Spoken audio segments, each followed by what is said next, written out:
All right, guys, welcome back to Organic Mind. If it's your first time to the channel, which I'm sure is pretty much your first time, it's a very new channel just starting out. But we're going to be talking about some really deep, interesting topics about life, general relationships. The God concept is going to be my first video. So today I'm going to be talking about the God concept. Basically, there's a lot of people lately been, really going at it in terms of if there's a God, if God exists, and if it's a he or she, blah blah blah. So a whole lot of stuff going on. So let's get right into it real quick. Now I'm gonna give my 2 cents on the topic and how I see it based on what I've learned over the years reading the Bible and different materials, etc., etc. The first thing we need to do is get to the root. This word God. Where did it come from? What does it mean? So many different ways to go about it. Well, unfortunately, in the English language, it's a very crafty language that can be used to manipulate people and used to confuse people.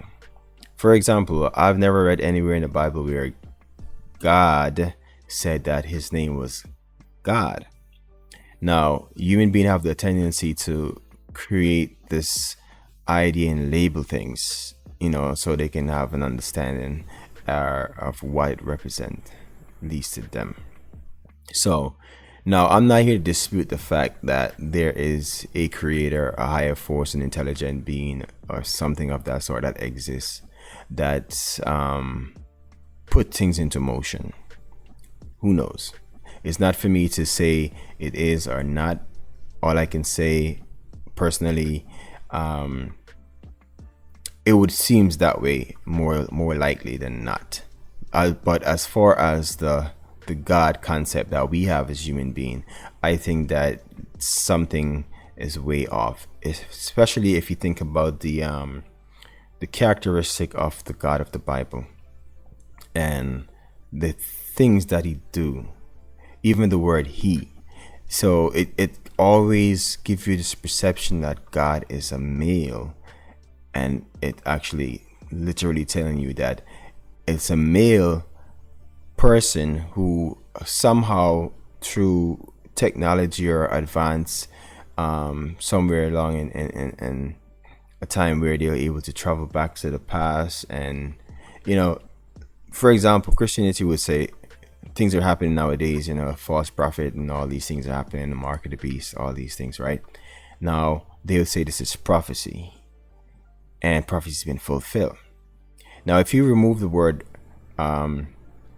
prophecy and you put time travel or something of that sort, then it changed the dynamic in the reality, because now you have to look into it that possible that someone or a group of people who have reached advanced civilization with the possibility of time traveling are able to come back in this time period and share certain information, right? That's a possibility. You can't knock that, right? Because basically you're saying that everything is preordained, it's already written. It's basically we're following a script. Like whatever's going to happen tomorrow is already happened in the future, so someone in the future already know that.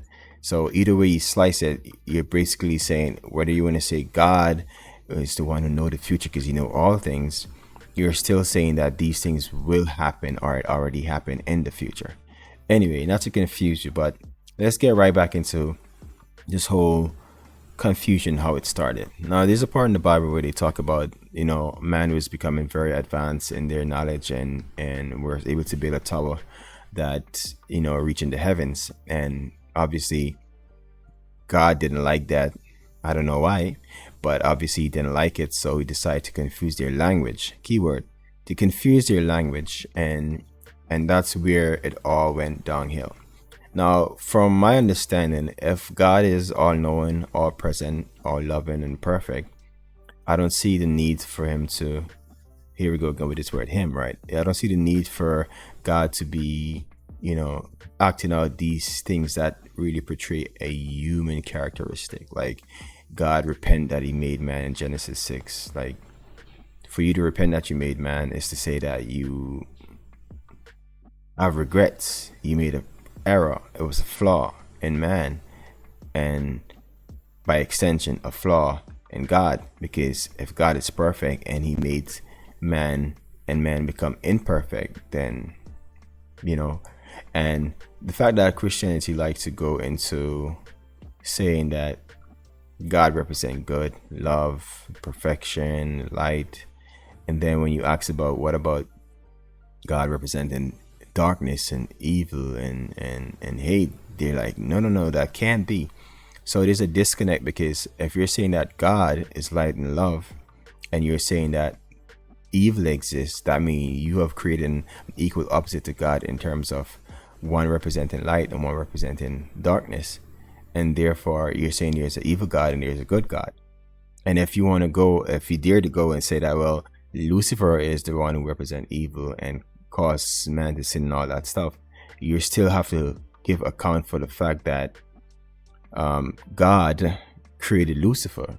So it's his creation. There's nothing exists outside of God. So therefore, whether it's evil, darkness, or light, it all has to encompass within God, because there's nothing outside of God. And if there is, then you're saying there's something beyond God. God didn't create everything. Everything didn't exist with God. There's something else that exists outside of God. And it gets deeper and deeper and deeper.